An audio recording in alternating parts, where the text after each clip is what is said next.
أعوذ بالله من الشيطان الرجيم.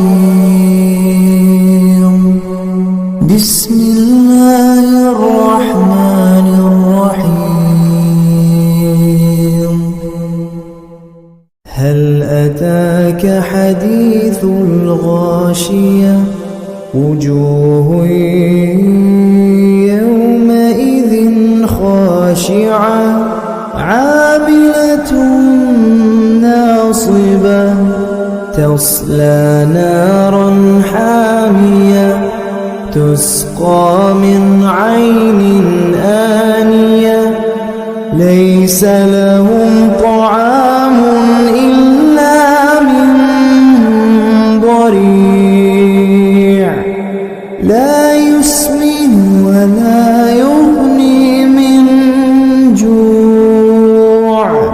وجوه يومئذ ناعمة لسعيها راضية في جنة عالية لا تسمع فيها لاغية فيها عين جارية فيها سرر مرفوعة وأكواب موضوعة ونمارق مصفوفة وزرابي مبثوثة أفلا ينظرون إلى الإبل كيف خلقت وإلى السماء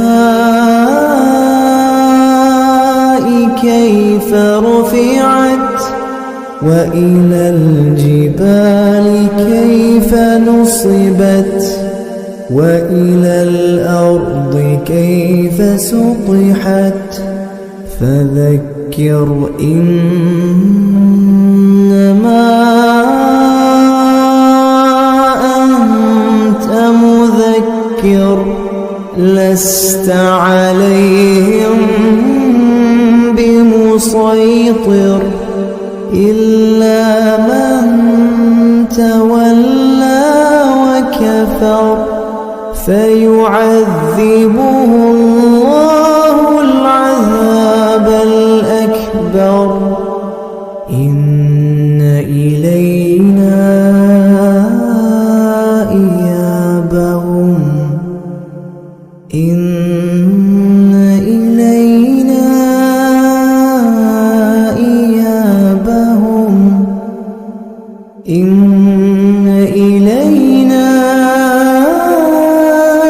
إيابهم ثم إن علينا حسابهم.